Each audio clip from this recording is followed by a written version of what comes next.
out of it 2 more, before I decided to go back to Bridgeton, my hometown. I wanted to return sooner, but I was afraid. I knew I had changed. I was unsure of myself, and a year of a so-called rescue in an army hospital hadn't helped. I tried working various parts of the country, but I couldn't stick to any one thing for long. Maybe it was because I didn't know what I wanted. Maybe because I hadn't simmered down after the excitement of war. The thought of home was always with me, as sort of a last chance. If that chance didn't work, finally there seemed no other choice. I was going back. Back where I knew folks, where everything was as familiar to me as the palm of my hand, where I hoped to ease out the tension which kept me tight like an overwound watch. So I came home. Everything looked the same, except for the faces. There seemed to be a good many new people left over from a couple of war industries which had folded their tents and silently slipped away. Maybe they liked the town. It was peaceful. Hello. Howdy. Got no tongue? Stranger, huh? Well, I... Don't talk to him much here.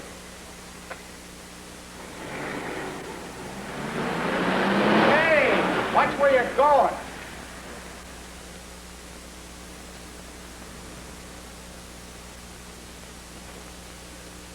Mighty close, Bud.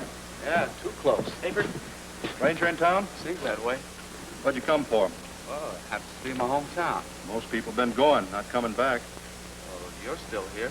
Me, I got a farm. In there? Fellow's got to have a little fun in town once in a while. Takes his mind off his troubles. I thought farmers didn't have any time to have fun. Maybe they was once, till all kinds of people kept a-pressing on them. So long. Be seeing you. Maybe the hometown looked the same, but it sure was acting different. I was kind of mad. Over nothing, I guess, just nervous and touchy. Maybe I was expecting too much. You can't blot out 6 years, however much you want to. You can't prevent change, however much you try to. I guess that's what it was I was resenting. Change. I wanted to pick up where I'd left off. And where I left off was no longer there to be picked up.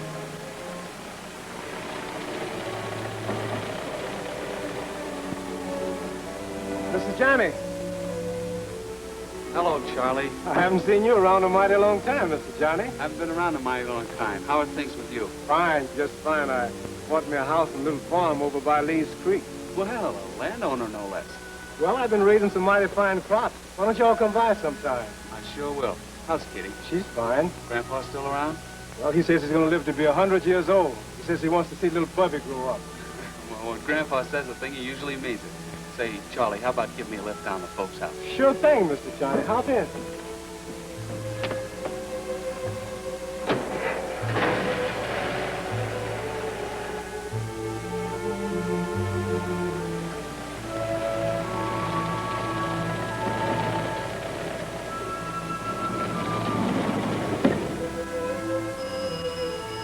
Doorbell, Agatha. Agatha, don't you hear the dang thing? I'm going, Pop. Salesman Johnny! Hello, Mom. Well, why didn't you write to tell us? How have you been? When'd you leave Chicago? Oh, you've gotten thinner.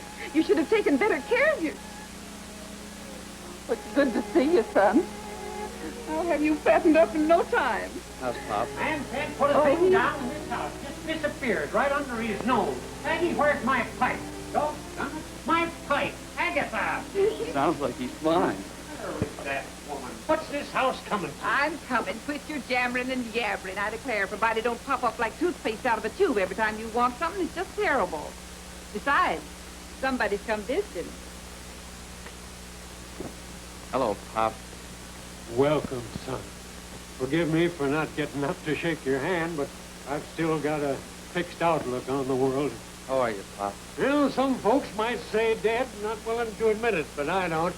Agatha, fetch him some lemon water. He must be thirsty. It's droughted hot today. Well, what are you waiting for? Plenty of ice, too. Oh, goodness me, I haven't had a minute to feast my eyes on. Time enough for that when he's comfortable. Lemon water. Quit calling so. I'm going. Well, jump to it then. Well, let me look at you, son. Gotten kind of skinny, ain't you? Never mind me. What do the doctors say about you? Same story. Full of a lot of big words, them fellas. Say I'll be sitting in this thing like a brooding hen for the rest of my life. Bet you I fool 'em. One of these days, I'm going to make liars out of all of them. I'm going to haul myself up out of this chair and dance a jig. Maybe. How's Ma been keeping up? She's used to it. 10 years is a long time. But don't you worry none about us. That pension sure come in handy. Oh, thanks, Ma. Hey, where's my pipe? Well, why is everybody always hiding it? You put it there yourself. And why don't somebody remind me? Ooh, I must start dinner. Johnny must be starved. We won't miss a thing you like, son. And if you want to make your ma happy, we'll eat everything. You won't have to tempt me.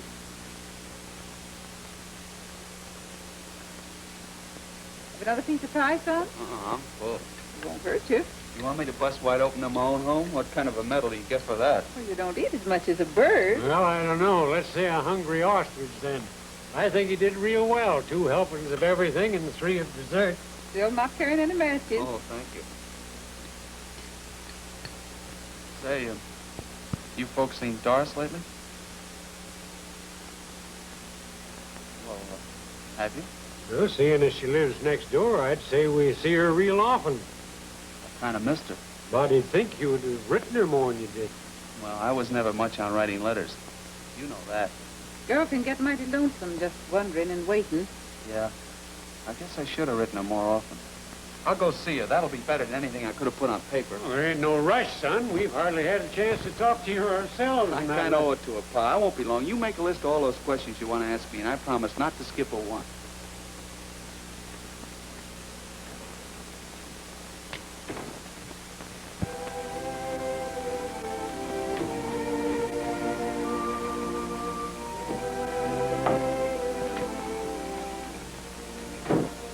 Hello, Mrs. Thompson. I'm Johnny Larimer. How do you do? Is your best-looking daughter at home? You mean Doris. I see we have the same taste. She's upstairs. She had to work late at the library. Oh, would you call her for me, please? I'll wait here on the porch. Surely. Thank you.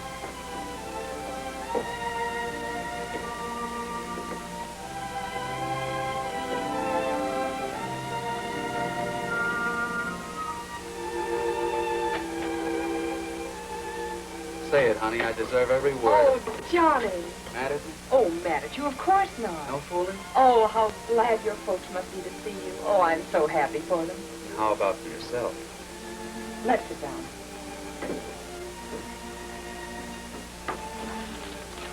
Same Johnny. Same Doris? I wanted to explain about not writing. Oh, there was nothing to explain.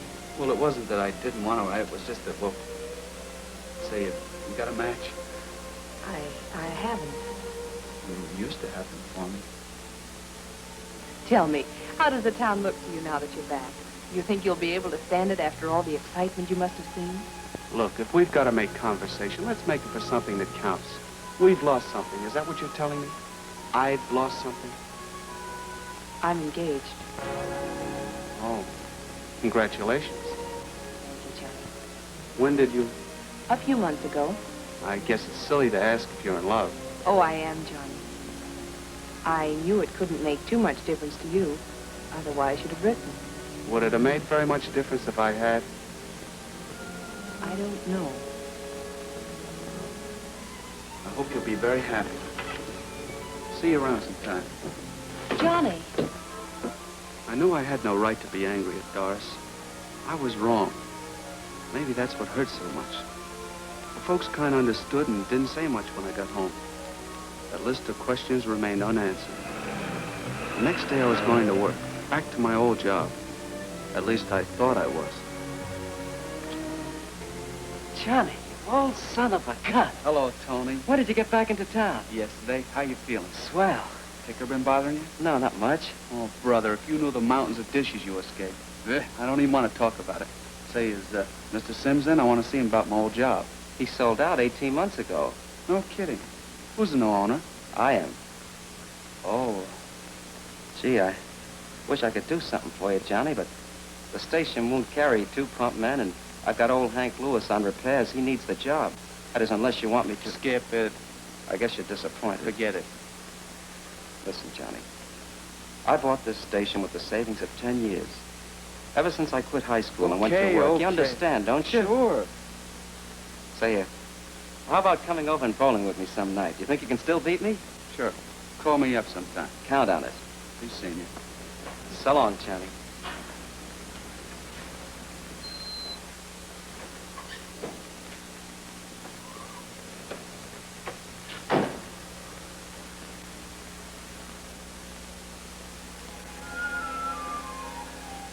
So that was the ticket.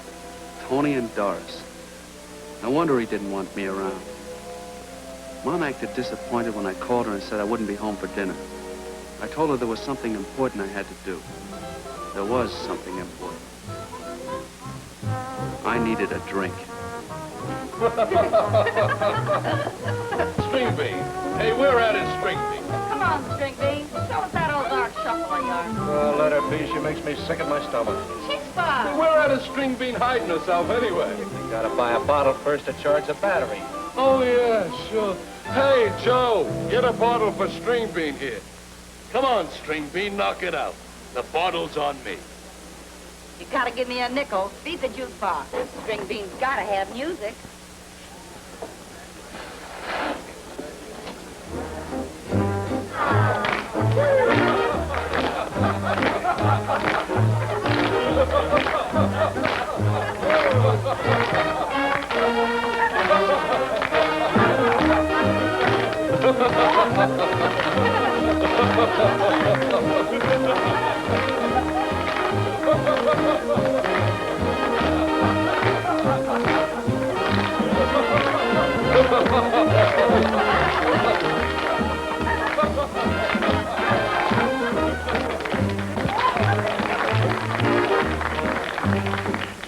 Take it, string bean. Who's that? You must be a stranger around here. You don't know string bean. What's on? Hangs around here for the drinks. Get her a bottle of beer and it gets her going. Uses the customers. So long. Ain't going yet. Come on, I want you to meet some of my friends. This here's Christine. This is Mabel. Powell's Toby Mason. Hello. I'm Lud Harris. Johnny Laram. Pleased to meet you, Johnny. Didn't get no chance to say it down at the station yesterday. Have yourself a squat, Johnny. Sure. Lower away. Johnny just flew in town yesterday. Got to show him the sights. You don't have to look far. Slap his sassy face, Mabel. He was looking right at you when he done said that. Gee, Toby, you're funny. $2. That's a lot of dough. Bucks, dough, D-O-E. Did you get it? What are you laughing at? Oh, skip it. Gee, Toby, you're funny. My trick. No, the party's on me. Leave it. So you're farm? You don't have to sell nothing around this town. You know the right folks. You said it. Well, I guess it's that way most places. Gonna stay around? Hope so. You got a job? Not yet. Find it tough? Well, this is a small town, and there's more folks looking for jobs than the other way around. When a fella's been out of swing for several years, he's just got to learn the ropes all over again. That's because Emmett stayed behind is making the rule. Sure. They don't want the competition to push them out of the soft spots. Almost looks that way. A friend of mine was giving a talk about that a few nights ago. He's made a real see the situation. He's got some fine ideas about what ought to be done. He said this country's got in the wrong hands. The only thing to do about it is to do it fast and do it tough. Oh, there's nothing wrong with this country that good common sense won't cure. Sure, that's it, common sense. You ought to hear this fella. He don't talk nothing but common sense. Yeah, you ought to hear him. He's real great. He knows what he's talking about. He's giving a talk next Wednesday night. Why don't you come on over and meet a fine bunch of guys? Some of them are veterans, too. Real 100% Americans. Well, I'm not much for lectures. This guy don't lecture. He talks right straight from the shoulder. He'll tell you what's wrong with this country. He's interested in veterans in particular. Helps them find some good jobs. Yeah? Got some mighty fine connections for that. Yeah, what do you got to lose? Well, maybe I will, but I gotta go.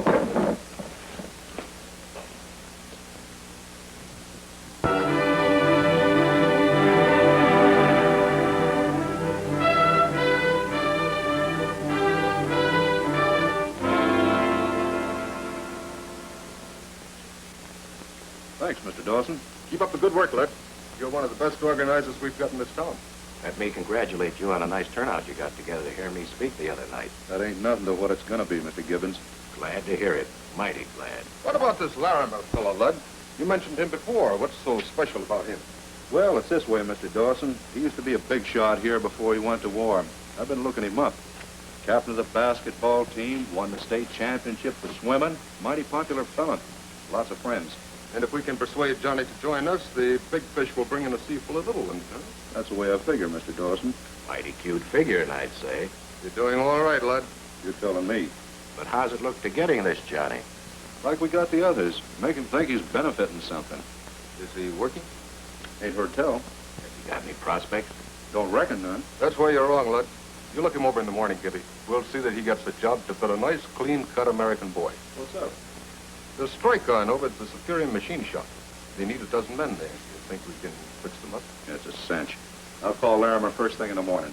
Good. Just a minute. Expenses are running kind of high. Agatha, telephone. I hear it, Pa.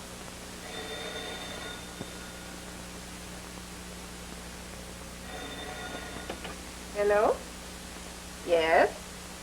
I'll get him.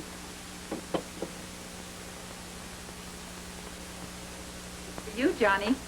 Anyone in particular? The fellow. Oh, okay.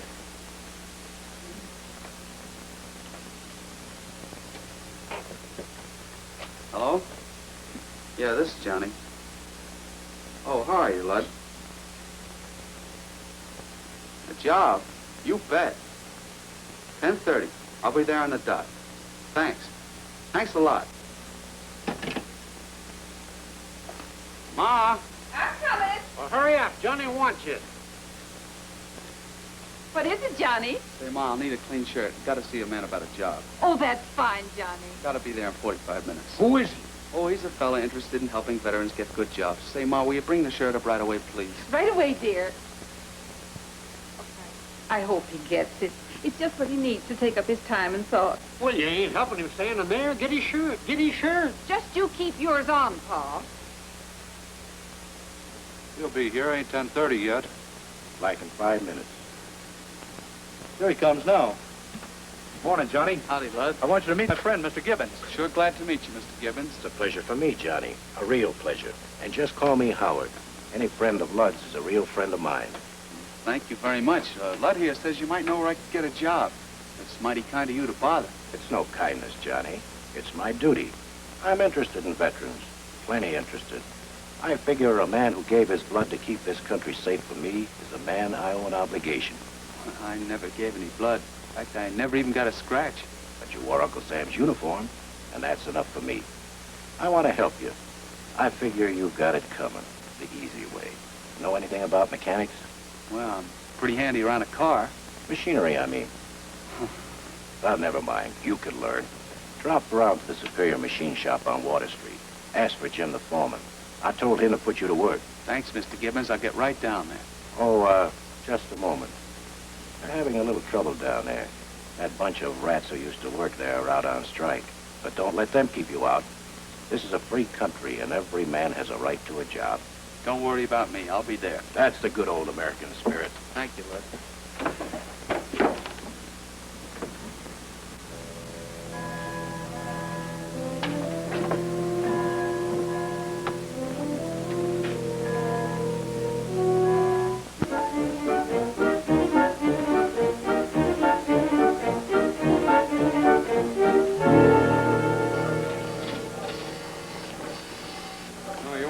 Howard Gibbons sent over? Yeah, Johnny Larimer's the name. I'm Jim Todd, the foreman here. Glad to meet you.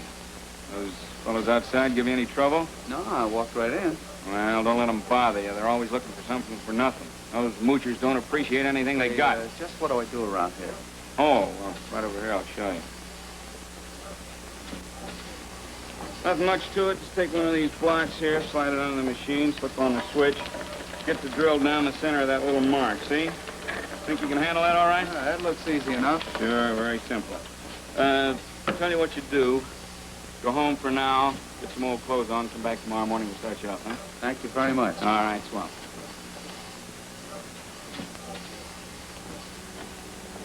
Hey, you gonna go to work here? What business was it yours? Well, it just happens to be my job, you think. Look, I didn't get out of the service to support a wife and kid on $35 a week. Look, Bud, I was in the service, too. You have my sympathy. But it looks like every man for himself. And besides, I gotta leave. Now, look, if we stick together, we can all get somewhere. This way, we're just cutting each other's throats.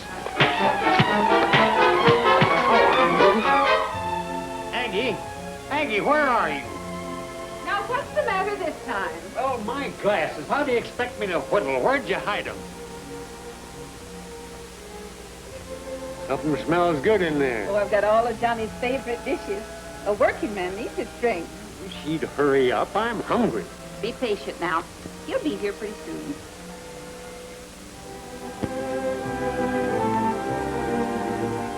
Johnny, hello.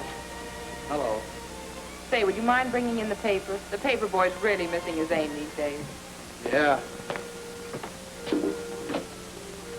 Johnny, what's happened to you? Oh, nothing. Just a little fight. Forget it. Tell me what happened. Look, I don't want to talk about it. All right. Say, how do you like your new job? Your mother told me all about it. I've had better. Well, maybe it'll grow on you. Yeah, well, I'll see you sometime. What's your hurry? Tony might not like it. Why don't you tell me it was Tony you were engaged to? You didn't give me the chance. Could have been anybody else but Tony. Well, what do you mean? Well, you don't expect your best friend to make time with your best girl when you're not around. Now, Johnny, there was never very much between us for you to take that attitude. Yeah, but I thought... Johnny, why don't you be honest with yourself? What you didn't say or didn't write can make little difference. Tony didn't take anything from you that you had in the first place. Maybe he didn't have to take it. Goodbye, Johnny. Look, I've been brushed off before and I don't like it. Maybe Tony didn't take anything away from me I had in the first place. But if he hadn't stayed behind while I waited through the muck and misery of the last 4 years, he wouldn't have had a chance to take anything at all. The dirty rat.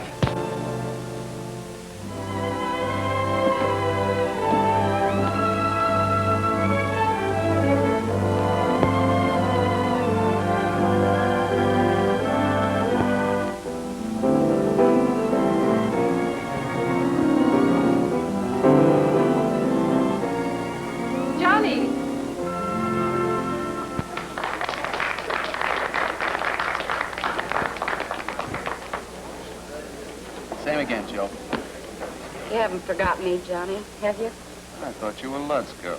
We had a fuss. Yeah? And how are you finding things in town? Slow? Could be faster. Well, my evenings are dull now, too. Why don't you take up reading? And ruin my eyes? Here comes Mr. Big Shot.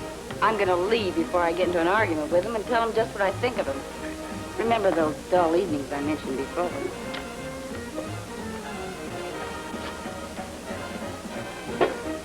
Johnny.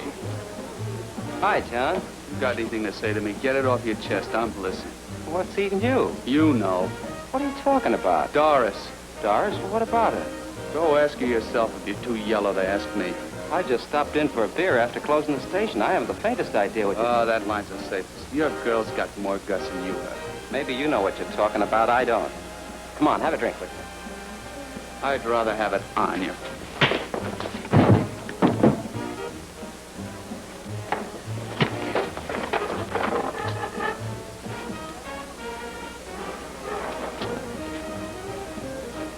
Go after that guy, Johnny? No, I'll take care of him myself. A fight's a fight. Come on, sit down here with us. What do you get on tonight beside a fight, Johnny? Yeah, what are you doing, Johnny? Nothing. I thought I'd stick around here. Me and Toby's going to that meeting we was telling you about. How about it? No, I'm not much in the mood to hear some guy beating his gums. Oh, come on. You ain't doing nothing nohow. On second thought, I think I will. $7 a dozen. Lundstrom only charges $5. That's the price, lady. We've got to make a profit. If one of those foreigners want to sell them and lose money just to take a man's business away... I'm not interested in his reasons, only his prices. Soon nobody in this town will be able to make an honest living. Well, I don't want them anyway. Lundstrom is cheaper and his stock looks fresher. Pretty fine state of affairs. What's wrong, Bill? Lundstrom, the Swede. He's ruining my business, undercutting prices. How does he do that? He's got a greenhouse on the edge of town. Grows a good portion of the stuff himself. I've got to buy from wholesale growers. Why don't you do as he does and grow your own? Look, I'm a seller, not a grower. I have enough trouble running this shop without bothering about growing the stuff, too. Them foreigners know all the tricks, don't they? Boys here? Yeah, most of them. Let's go. And I say this to those veterans among you. What did you fight for? To see those that stayed at home taking the best of what should have been yours?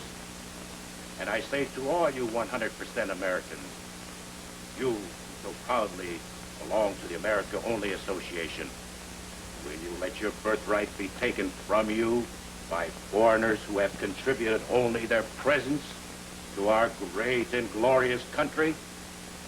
There are organizations for men like you. There are many of them. I don't care which one of them you belong to, because when the time comes, they will all band together as one to fight the degrading subversive elements that are endangering the existence of real Americans.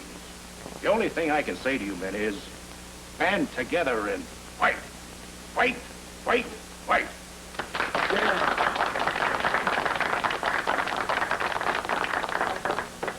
I thank you. Now, Lud Harris has something he wants to tell you. You fellas heard what Mr. Gibbons had to say. He was sure talking sense. Now, if any one of you want to join one of them organizations he mentioned, wait right here. Oh, Mr. Gibbons, Hawkins has been having a little trouble with this fellow Lundstrom. How about me taking a couple of boys and fixing him up? All right, fellas, right here. Oh, good, Johnny. I knew you'd stick with us. Here's an application form.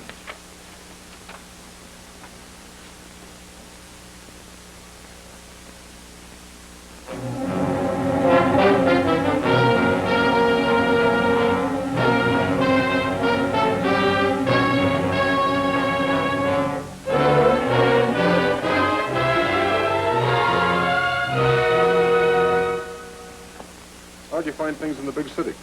Okay, we had a big turnout at our last initiation. Good.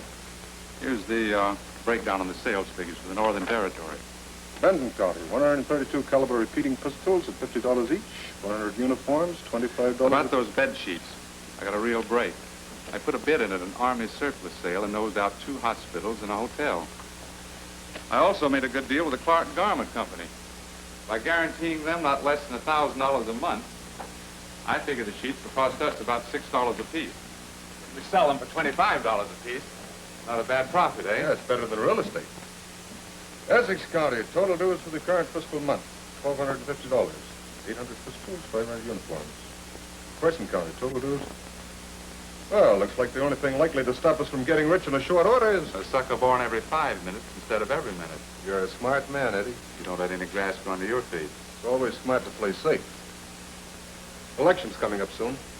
Negroes may have some idea of exercising their voting rights. That wouldn't be very desirable. I've already passed the word along. Good. Oh, another thing. The communists are holding a meeting tonight. Do you think you could have the boys step in and do something about it? I wouldn't do that. The more trouble they cause, the better it is for us. Come in. Mr. Lud Harris is here to see you. Send him in. Hello, Lud. Howdy, Mr. Dawson, Mr. Pelham. How are you, lad? Fine. Got some applications for your approval. Lud here's been going like a house afire, Phil. That's always good news. Hey, see, you got Johnny Larimer all set. Good. Well, they seem okay, Lud. Everything's all right. We'll initiate them tonight, the usual place. And, oh, before you go, with my compliments. Oh, thanks a lot. See you soon, Lud. Yes, sir, Mr. Dawson. Bye, Mr. Pelham. So long, lad. That's the kind of man I like to use. Smart enough to be useful and too stupid to be honest.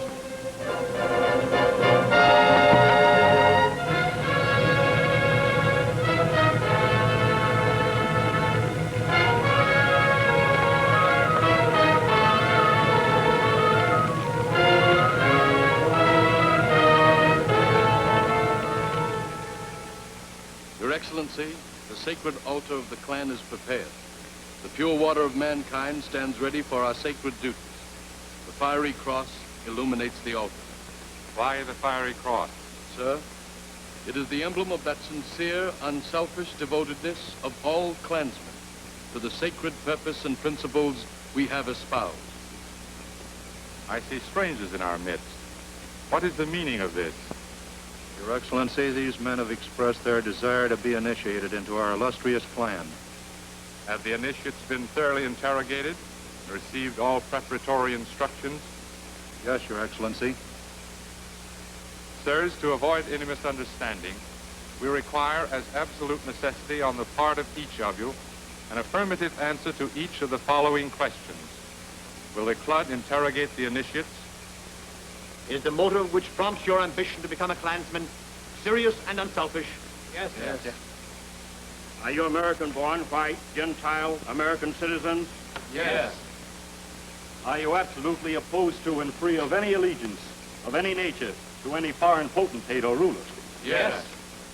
Will you faithfully strive for the eternal maintenance of white supremacy? Yes. Will you faithfully obey our Constitution and laws? Yes. Will you, without mental reservation, take a solemn oath to defend and preserve and enforce same? Yes. Let me retire. Sirs, if you have any doubt as to your ability to qualify, either in body or character, as citizens of the invisible empire, you now have an opportunity to leave. This is a serious undertaking. Be you well assured that if you are not fit or worthy of the high honor of citizenship in the invisible empire, don't deceive yourselves. You cannot deceive us. Do you wish to retire?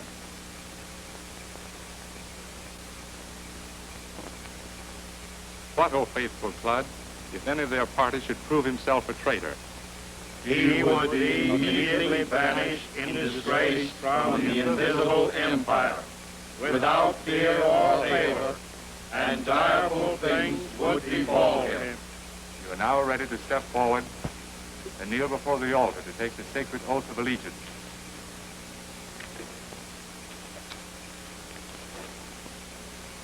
You will place your left hand over your heart, raise your right hand to heaven. You will say aye, pronounce your full name, and repeat after me.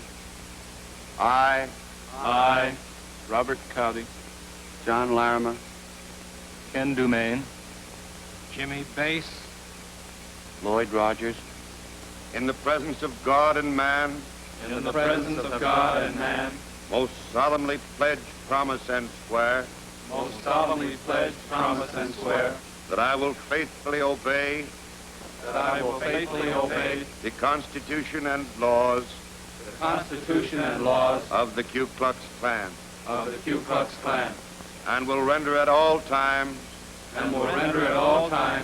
loyal respect and steadfast support to the edicts, rulings, and instructions of the Imperial Wizard thereof. I swear that I will promptly pay all demands made upon me to defray expenses of my clansmanship at such time as they are presented. I most sacredly vow and positively swear that I will never reveal any secret or secret information of the Ku Klux Klan, all to which I have sworn by this oath, I will seal with my blood. So help me God. Amen.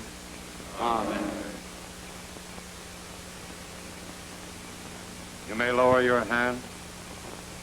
With this transparent, life-giving, powerful, God-given fluid, more precious and far more significant than all the sacred oils of the ancients, I set each of you apart from the men of your daily associations to the great and honorable task you have voluntarily allotted yourselves as citizens of the invisible empire, knights of the Ku Klux Klan.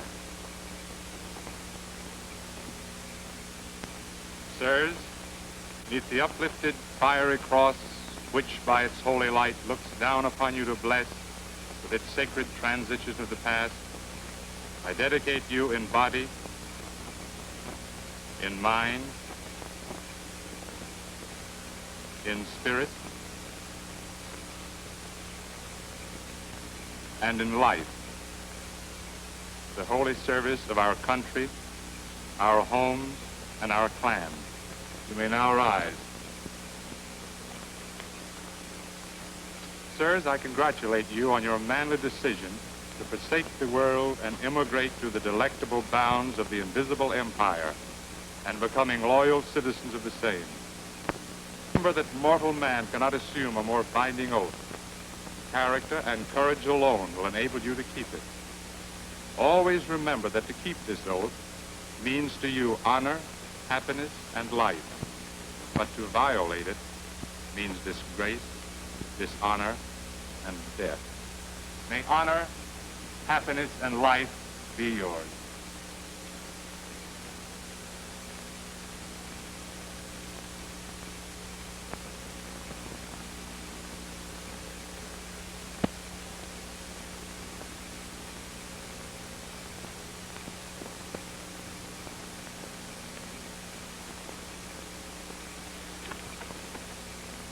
O God, we by thy gracious goodness have here dedicated with thine own distilled these noble men who have knelt at thine altar. We beseech thee, dedicate them with the fullness of thy spirit. Keep them true to their solemn pledge, to our noble cause, to the great glory of thy name. Amen. Amen.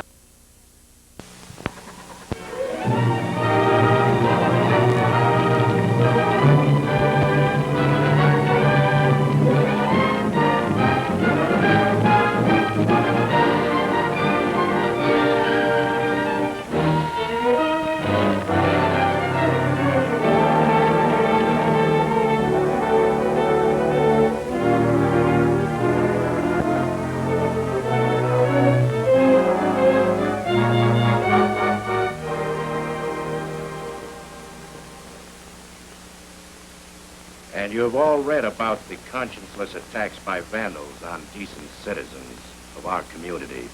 That is what we mean to stamp out, ladies and gentlemen. And that is what we will stamp out when you elect Caswell Hastings to the governor's chair of our fair state. No crime without punishment. The streets of our cities made safe for our honored womenfolk. No shadowy corner for the lurking dark depredator. 100% Americanism and a fair, square deal for the ex-serviceman. Jobs for Americans, free white Americans, and not those opportunists of dubious ancestry who would take what is ours by birth and principle. That is what the America-only party offers you. Keep our life. Agatha. Listening to him, you'd think we'd want to vote in a party instead of a good American democratic government. America-only fascism, communism, it all sounds the same to me. A bunch of unscrupulous people trying to undermine the good government of our country. He's got a voice you could mix with sulfur, and for the usual purpose. He talks sense. Since when is it sense to favor one group of Americans at the expense of another? You don't understand. That's the trouble. You sit around and think people are as easygoing as you are. Well, they're not. Well, I've lived too long to overestimate human nature, even if it is 100% American. And you don't get me to believe that a country can be great and keep great if any part of it is sacrificed for another part. Well, you'll wake up thinking differently one of these days. Yeah, and that's the time I hope I never wake up. That ain't what you fought for, son. I know what I fought for. What do you suppose has come over him, Pop? I figure he needs a lot more sulfur than molasses. I guess he's been listening to too many campaign speeches of that there America-only part.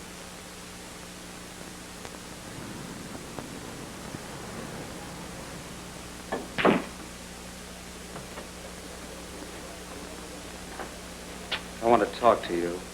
What do you want? Come over here.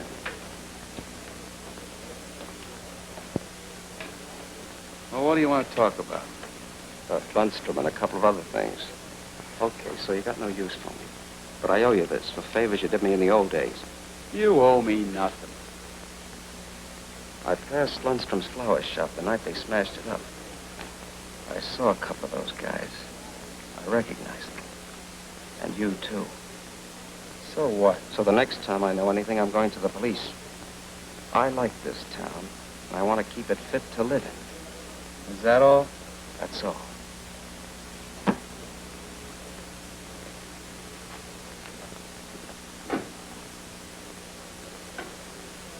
Fit to live in, is it?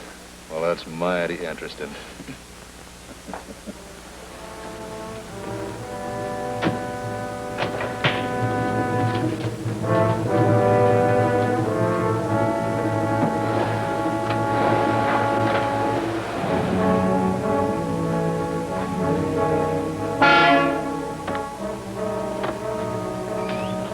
Take a look at this door handle, Mac. It's stuck? Yes, sir.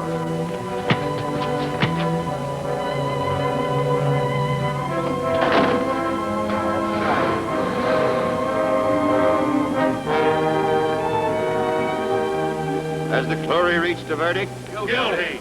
You have been found guilty by the sacred order of the Knights of the Ku Klux Klan of molesting peaceful citizens of our community. I have been instructed, therefore, to have you tarred and feathered.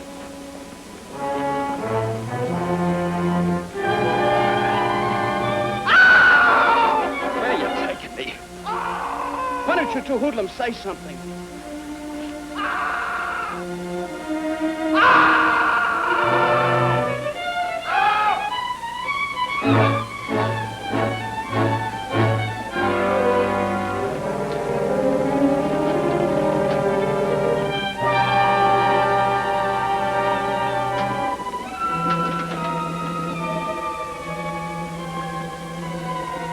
In addition, you are ordered to leave town within 24 hours.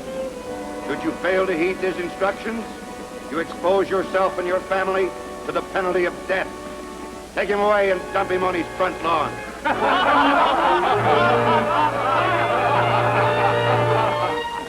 Dirty cowards. Why don't you come from out behind those sheets?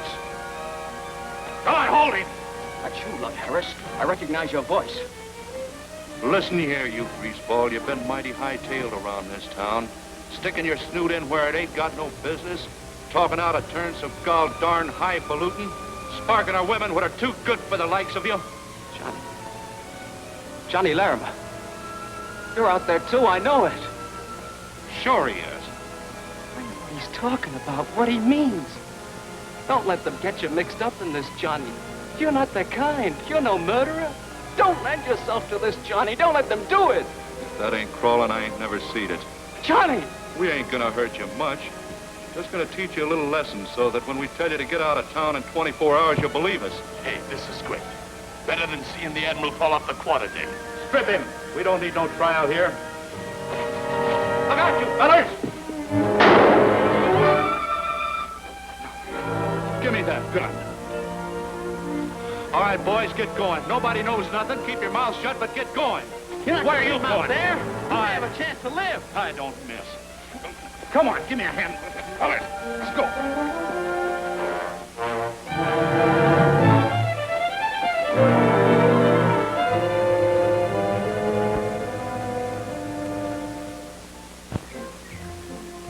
Agatha, Yes, Pa? paper's on the porch. Bring it in. I declare, Pa, you can't always find work for a body. Now, here's this child I haven't seen in a long spell. And when I practically drag her in from the sidewalk to look at my new quilt... I'll get her, Mr. Larimer. Don't you bother, Agatha.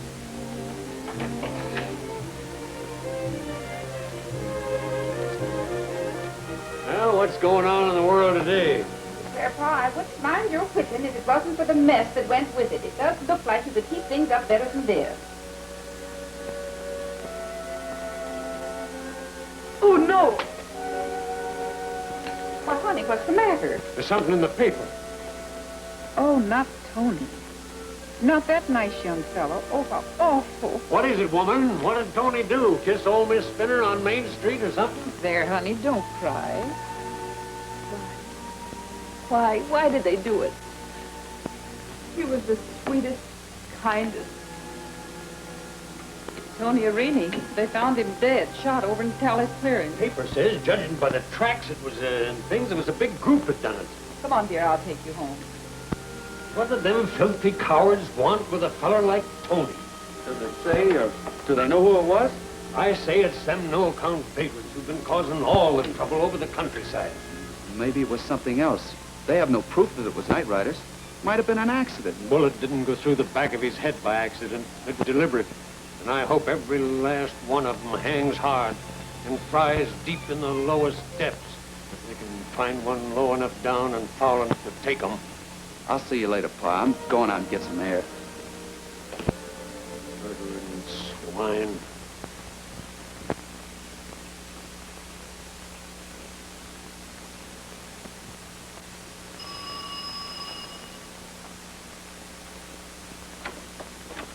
Yes? My name is Strickland. I'm investigating the Tony Arini case. You people were his friends, and I'd like to talk with you. Come in. Thank you. Pa, this gentleman is from the police. The Special Prosecutor's Office, ma'am. He wants to talk to us about Tony. Murdering swine, that's what they are, sir. Deliberate foul murder, that's what it was. I understand Tony was engaged to a young lady who lived next door, but I haven't had a chance to speak with her. The landlady said you might be able to give me some information. Sweetest gal in town. She's gone to her aunt's. Did Tony ever have any enemies that you know of, or rivals? Johnny, this is my son, Johnny. Oh, how do you do? Hello. Anything of that kind? No, it was no secret that they were going steady. Did this young lady, Doris Green, did she ever say anything to you that might indicate she had any worries? No.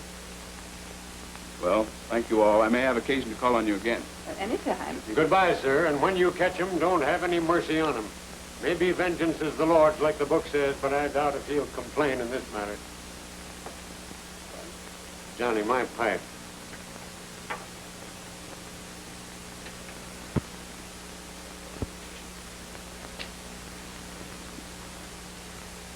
I'm glad you called, Mr. Strickland.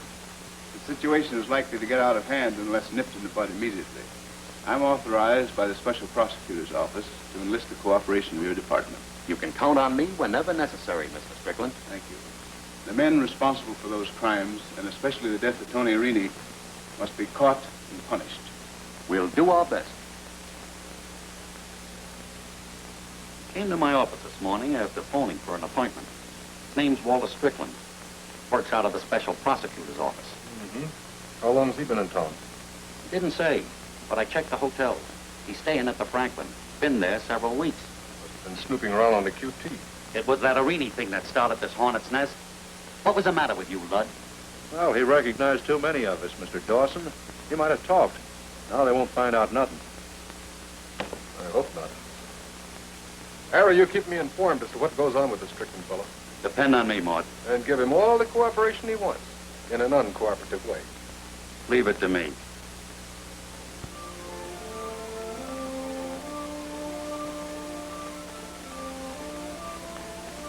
My name is Walter Strickland.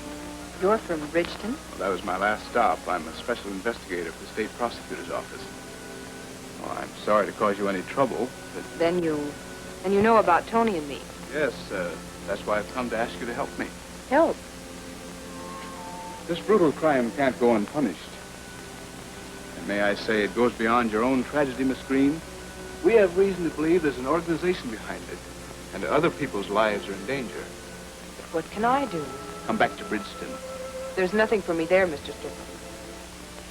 I hate the very name of the place. I can understand that, but you have a chance to perform a great service for us. What do you want me to do? I'm trying to find the guiding power behind these atrocities. Now, you knew a great many people in town.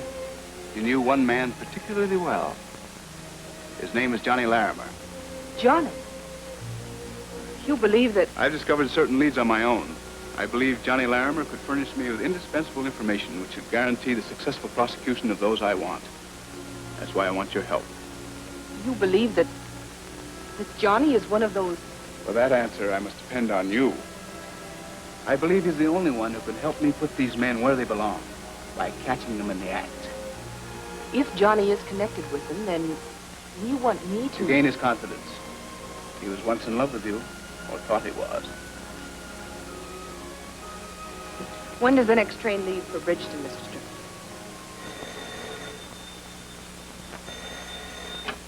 Hello? Oh, Doris, well, bless you, child. When did you get back? We missed you. About an hour ago. How is Mr. Larimer? Frankly? Johnny? I'm worried about him. Why? Oh, he's kind of gone into himself. He's out all hours of the night running around with boys I don't think so much of. Not a happy boy. Maybe you wouldn't care to, but Johnny's pa and me would be mighty grateful if you'd kind of drop by some evening. Oh, not that we want to do it. Well, Johnny might not like that. Men don't know what's good for them. Would you do it if I'd say that I'd take the responsibility? Yes, yes, of course. Goodbye.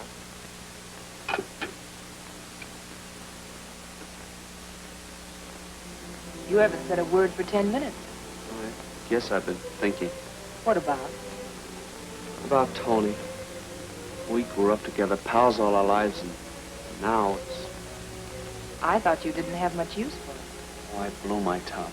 But I've been doing a lot of thinking, and, well, I guess I was jealous. Jealous the way he was getting ahead with business and... Of course, Johnny, I understand. I never really told you about Tony. Yes? I mean, oh, how sorry I was that that thing happened. It's terrible to think that those who killed him are walking around now free while... Doris, I know I've got no right to ask you this, but it isn't good for a girl like you to be alone. I'd kind of like to think I should be looking out for you the way Tony would want to see it. Well, you can understand. Yes, Johnny. Yes, I would like that.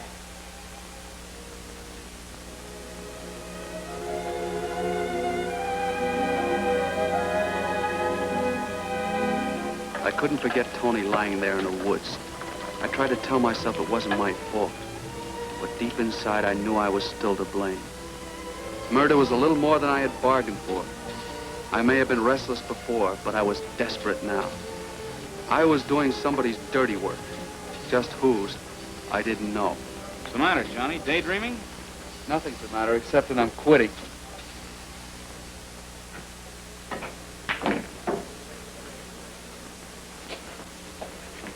Hiya, Johnny. I was going to call you up. I've got a little job for you. I want you to be at the polls in front of Elkins at 9 o'clock tomorrow morning. You can take a day off the shop. I haven't got any job. I quit. Once more, I want to get out of the Klan. Get out of the organization? That's right. I want to quit. Is that so? All this smashing, this tar and feathering, I don't want any part of it. It isn't what I thought we were going to do. No? No, nobody's finding legitimate jobs for veterans or anyone else. We're not doing anything constructive. We're just being used. And you want to quit? That's right. Who do I send my resignation to? Nobody. But nobody ever quits us, Johnny. You remember the oath you took? You wouldn't want to go back on that oath, would you, Johnny? Yeah, but that was just... Remember the gun you grabbed out of my hand that night? Your fingerprints are on it, Johnny. I've been taking awful good care of it. I thought you might be getting soft. Look, all I want to do is leave town and forget about the whole thing. You got some nice folks, haven't you? Yeah, what about them? You wouldn't want to go out of town and leave them all alone. Your father's a cripple, but very cheerful. He might live a long time, barring accidents. And you'll be at the polls at 9 sharp, is that right?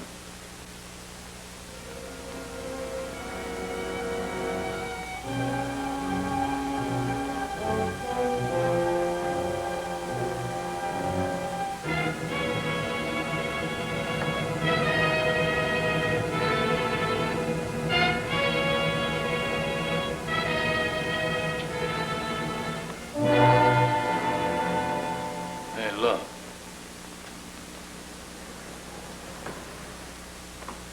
I'll take care of him.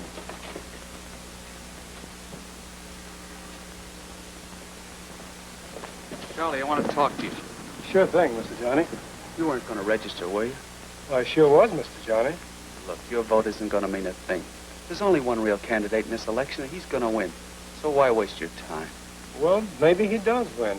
But me, I'll win something, too, by voting. There are people around here don't cotton much to colored folks voting. They might not like it if you cross them. Mr. Johnny, there's something I always remember. I learned it in school. President Lincoln said, government of the people, by the people, and for the people. I was born in America. My father was born in America. His father was born in America. So I figure what Mr. Lincoln said includes me, too.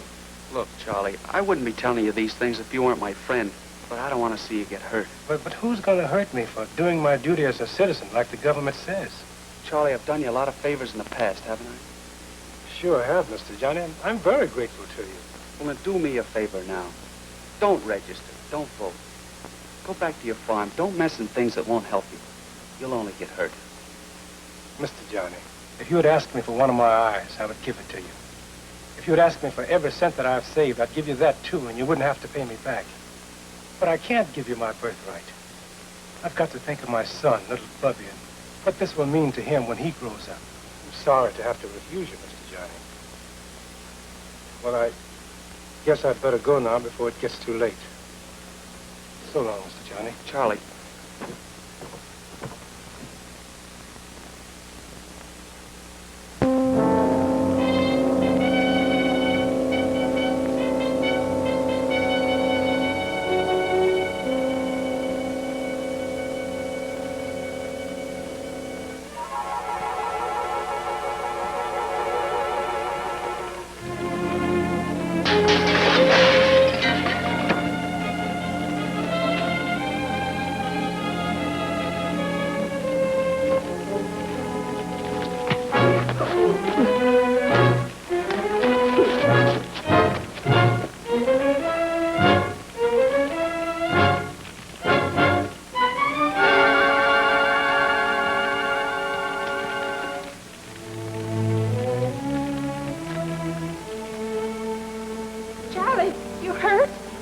Kitty, if you vote, it will be the last thing that you do. What y'all cry for, Ma? What's the matter with y'all? Why wasn't Johnny Larimer along tonight? Didn't need him. We had enough fellas for the job. What if that colored gentleman don't take the hint we give him? He'll take it. This was stuck to my door with this knife. Jokers, pranksters. They play mighty rough. We'll take care of it. But, Lieutenant, suppose I don't do like it says. Don't worry. But look what they did to Mr. Tony. Tony Arini? How do you know it was them? Nothing's been proved. No, sir, but... But what? Do you know something? I saw them. I was out hunting possums that night. I saw them from a tree. Is that so? Why didn't you come and tell us that before? Well, I reckon I was scared. My wife, Kitty, didn't want me to say anything about it. But I told her there's some bad white folks, the same as there's some bad colored folks. But they ain't all bad. I told her the police would have to know who the bad folks are so they can protect the good ones. All right, Charlie. We'll take care of it. Never mind that. What was so important you said you couldn't tell me over the phone? I had a visit from that colored fella, Charlie West. Yeah? The night the boys worked over Tony Arini, he saw them. What's more, he recognized them. That can be pretty dangerous. Yeah.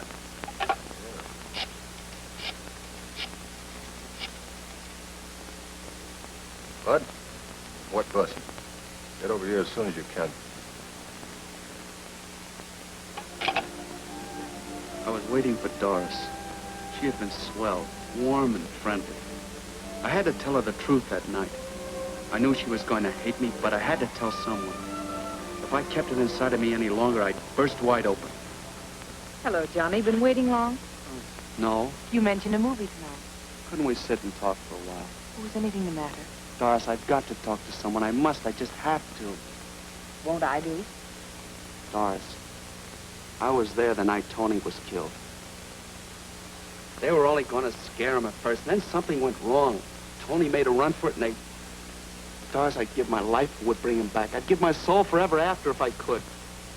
I'm all jumbled and mixed up, but there's one thing I know. I was crazy to let myself in for this. Tony was my best friend. Things piled up on me. I took what I thought was the easy way out. I didn't know they'd be doing what they did. Who are they, John? Ku Klux Klan. I realized what an awful senseless mistake I'd made by joining them. Nothing but destruction, lying, thieving, smashing, tormenting.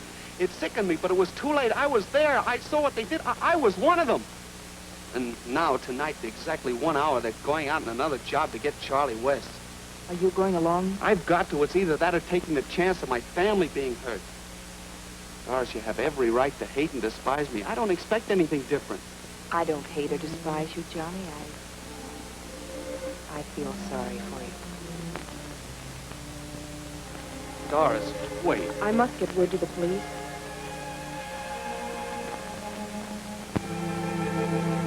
Nice work. That'll make it about 9 o'clock? Yes. I'll contact the police at once.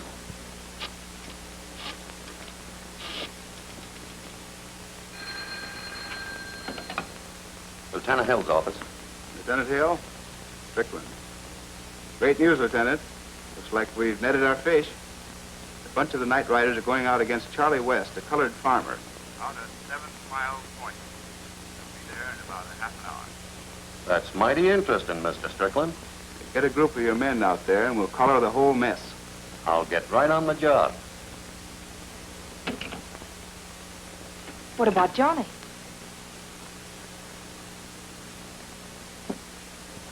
I thought you hated him. I did. Or at least I thought I did. Until I realized he was just mixed up and didn't know what he was getting into.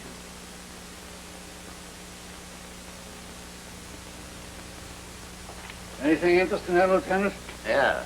Report of a liquor still on Charlie West Farm at 7 Mile. Take a couple of the boys and run out there. Don't get there till 9:30 earliest. They don't start operating till then. Okay, I'll go get some meat.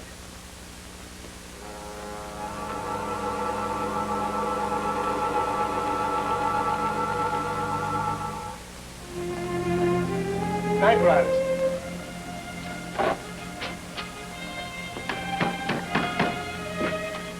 Look, listen to me. Get out this window and run fast as you can to the cornfield. Hide yourself. And wait there till I come for you. Remember that. Run! Quick!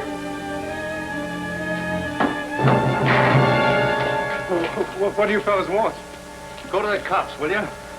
Don't hurt us, mister. We ain't Keep done away nothing. from us and let my Charlie go. He ain't done nothing to you. Mr. Love, do whatever you want to me, but please don't hurt Kitty and Grandpa. They had nothing to do with me going to the police. Kitty begged me not to go, didn't you, Kitty? They didn't know what I was aiming to do. You should have thought of that before. Bring that stuff in here. Wait a minute, lad. What are you going to do? I'm not going to let him loose and make some trouble for me. That's one thing I ain't going to do. First Tony, and now this'll be murder. This'll be self-protection. That's what it'll be. Look, I didn't go joining you fellas for killing. I don't want any part of it, and I advise you guys to think the same way. Plumb full of good advice on how to spend the next 10 years behind bars, ain't you? Talk to him, Mr. Johnny. You've known Charlie and me a long time. We've always worked hard. We never hurt anybody. Look, Lud, let these people alone. You can depend on Charlie. He won't say a thing from now on. He'll say he was mistaken about everything. Come on, bring that stuff in here. Look, fellas, Charlie's a veteran. He loves his family. Do like I told you. Clyde, Arthur, Toby, don't do it. It's murder. It's murder. Barrymore, let's get it over with. Look, Lud, don't do it. I'm warning you, Lud, don't do it. You talk too gall darn much. Here's the stuff, Lud. All right, light it.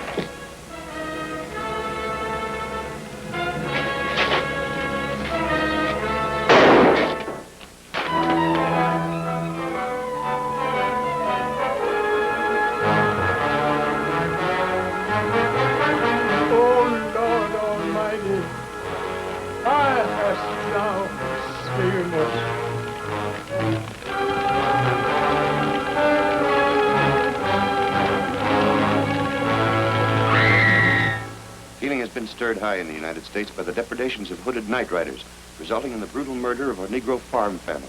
Sole survivor of the white-sheeted assassins, the 7-year-old Bobby West, who has this harrowing tale to tell of man's inhumanity to man. I peeked through the window. I saw a big old man in funny clothes. He was beating my papa, and he beat my grandpapa, and he pushed my mama. And then some other men in those funny clothes, they spilled stuff on the floor and burned up our house. And I ain't never seen my mama and papa and grandpapa, never no more. We're taking out of the office of Lieutenant Ira Hill of the local police. What has this to say about the occurrence? This murder of an inoffensive farm family cannot and will not go unpunished. Our police force will devote every man and every effort to run down the guilty parties.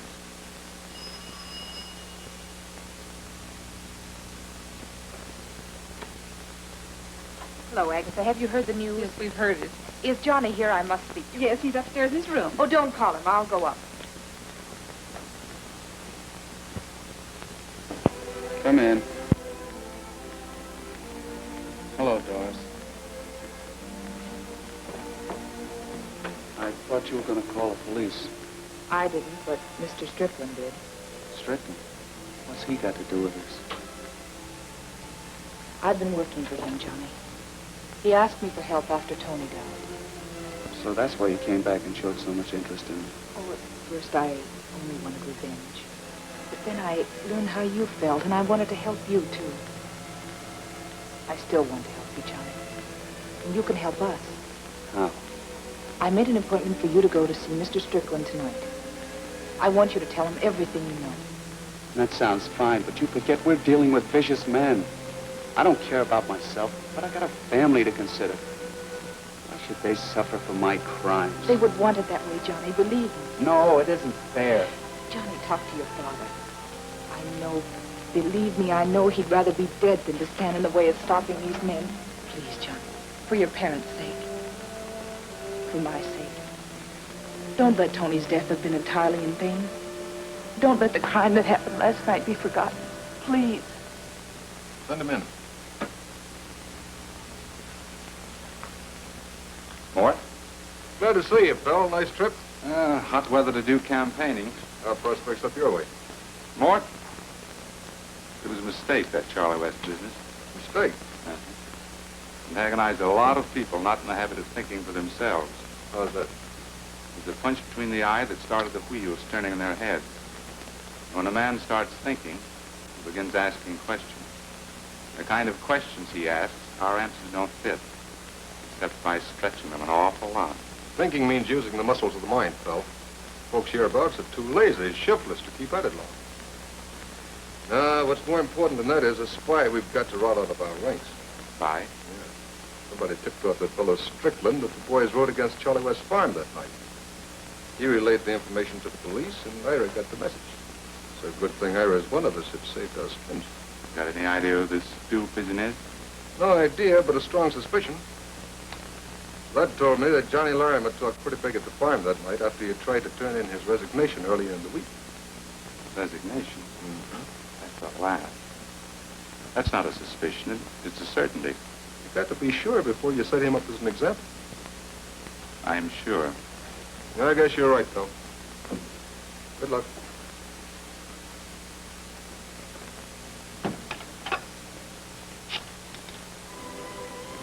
I told my father everything that had happened. I was surprised how calmly he took it. I think he half knew what had been happening. Doris was right. I had no choice but to see Strickland and tell him all. That's him. Are you Johnny Larimer? Yeah. You let him alone! Help!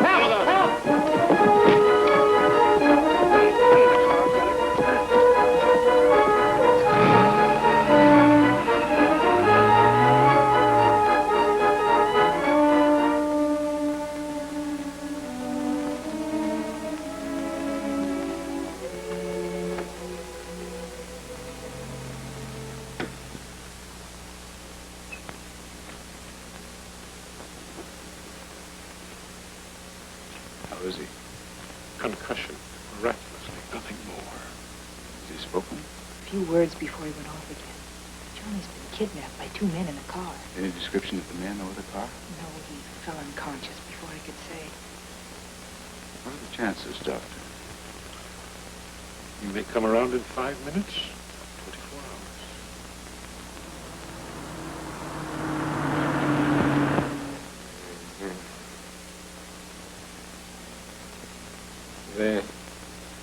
They got Johnny. Very sedan. I couldn't see the license plate.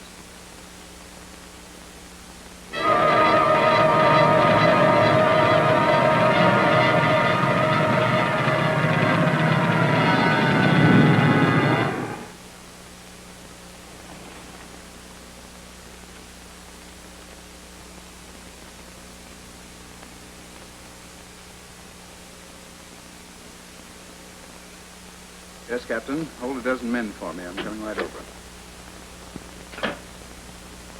Who called? State Police Division. I've had an arrangement with them since the local police proved unreliable. One of their men called in about a gray sedan found wrecked near a place called Colton Wood. Well, that's Tally's clearing. That's where they took Tony. Take care of Mr. Laramie. And don't worry. You have been found guilty of disloyalty and treachery to your oath and those bound by it. Have you anything to say before judgment is passed upon you? Yeah, I'm guilty, all right. Guilty of trying to muzzle a pack of mad dogs and show their fangs to invalids and wheelchairs, to people who can't fight back. Chaplain, speak the epitaph of infamy. Here on unconsecrated ground of perfidy incarnate shall be destroyed he of treacherous iniquity who has polluted the bright air of universal devotion to the sacred cause of fraternal unity. Here shall he perish in contemptible ignominy. Scorned and despised his memory among those he has sought to destroy in unhallowed treason. Hang him! Break for it, fellas!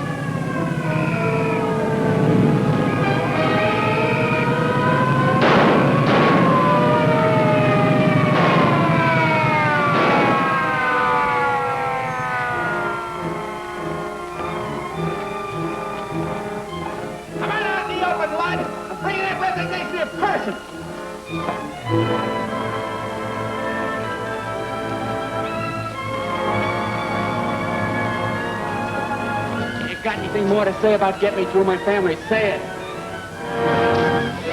That knife could have gone right through my skull, lad, but it wouldn't have stopped me. I still come for you and use it to grate you like a carrot. Don't run, lad. You can't reach where you're going that way. You gotta be sent there. Stay away from me, Laramie, or else I'll beat you to a pulp. That pulp's gonna be you.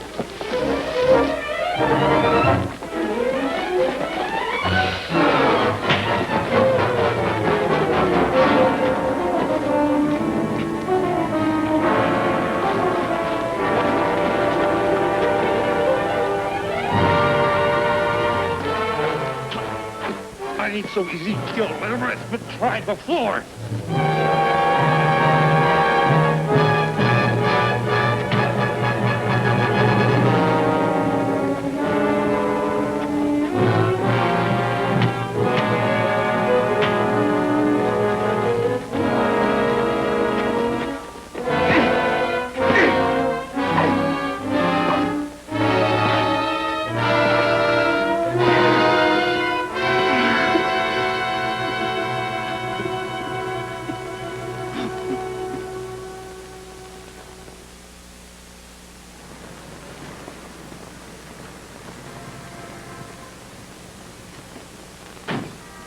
This is an outrage.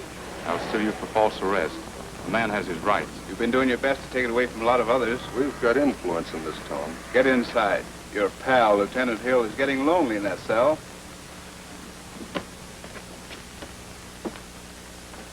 And that's the whole story. I've told you everything from the first day I got off the train. So help me God.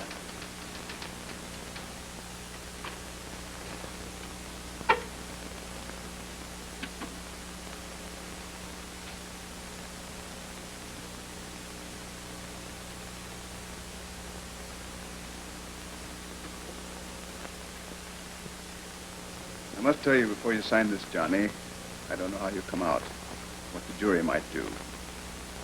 But I do know that in appreciation for the service you're doing for your state and the country at large, there shouldn't be too much to worry about.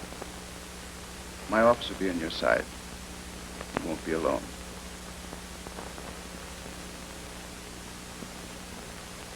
You're not the kind. You're no murderer. Well, maybe he does win. But me, I win something too by voting. America only fascism, communism, it all sounds the same to me. And I ain't never seen my mama and papa and grandpapa. Never no more. They'll be at your side, Johnny. The helpless victims of cruelty and barbarity everywhere. And the good and honest people all over the world. The decent human beings who make up such a very great part of it. I guess I've always believed you in my heart, no matter what my head said about it.